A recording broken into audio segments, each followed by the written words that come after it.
All right, let's jump right in. We're about to unpack one of the absolute biggest questions in all of Christian history. How is a person saved?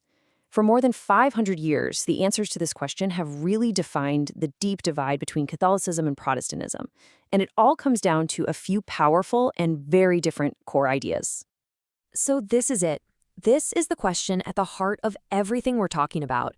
And, the answers aren't just for theologians in dusty libraries. They've shaped centuries of faith, the way people live their daily lives, and even the entire structure of the church itself. So to really get our heads around this, here's our game plan. First, we'll define this key concept called justification. Then we'll dig into the role of good works and this really interesting Catholic idea of merit. After that, we'll pivot to the Protestant answer of faith alone, and then we'll tie it all together to see why this stuff still matters so much today. Okay, first up, let's talk about the big word at the center of this whole debate: justification.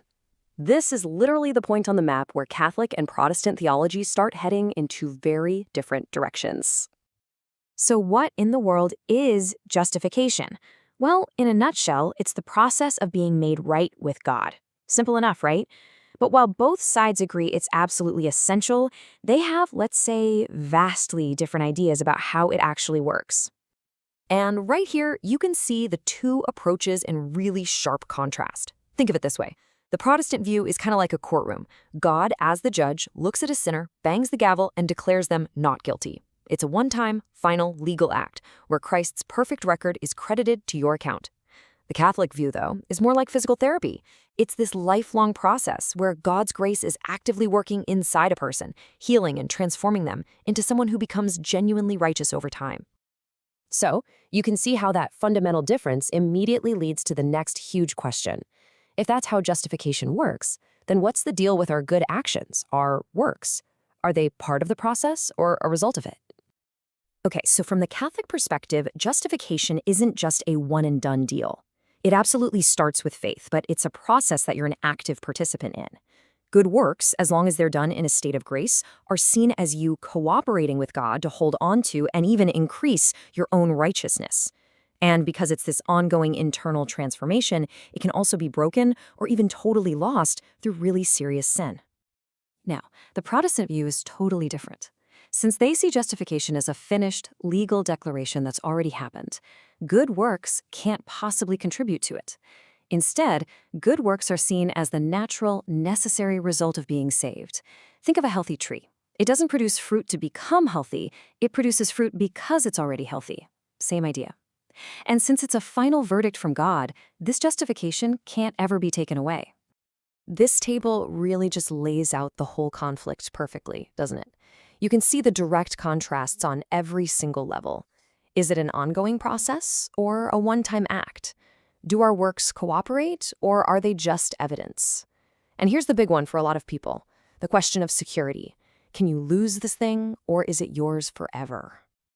Now, this Catholic idea of cooperating with God through our good works, well, that leads us to another concept that's pretty unique to their system, the idea of merit. It's basically a framework for understanding how God rewards the good actions of believers. Now, it's super important to get this right. In Catholic theology, merit is not about earning your salvation from square one, like you're sending God an invoice for your good deeds. The absolute key here is that these actions are enabled by God's grace. The whole idea is that God, out of his own goodness, promises to reward the good actions that his grace helps a person to produce. And this concept gets broken down even further. First, you have something called condign merit. This is a reward that God is actually obligated to give, but only because he promised he would. It's based on his own justice. Then there's congruous merit, which is more like a bonus. It's a reward given out of sheer generosity. It's fitting that he gives it, but he doesn't have to. And yeah, it's not just any old good deed that counts. For a work to be considered meritorious in this system, it has to check all these boxes. It has to be morally good, freely chosen, done with God's help, have a supernatural motive, and the person has to be in a state of grace to begin with. It's an incredibly specific theological framework. So, how does the Protestant world respond to this whole system of works, cooperation, and merit? Well, they respond with a single powerful principle that pretty much became the rallying cry of the entire Reformation: sola fide. It's Latin for by faith alone. And this is the absolute core of Protestant doctrine on the matter. It says that justification is a gift you receive through faith, and only through faith, completely separate from any of your works or merit. For guys like Martin Luther, this wasn't some minor disagreement. This was the very article on which the church stands or falls. And this position is built on key Bible passages like this one from the book of Romans. The argument, pretty simply, is that Scripture itself explicitly teaches that our human efforts, our works, just aren't good enough to make us right with God. And all of that leads to these core Protestant concerns.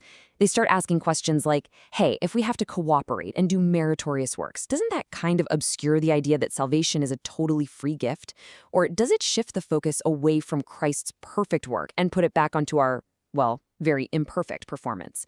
And maybe the most critical question for many is, if my standing with God depends on my ongoing efforts, how can I ever have true, solid assurance that I'm saved?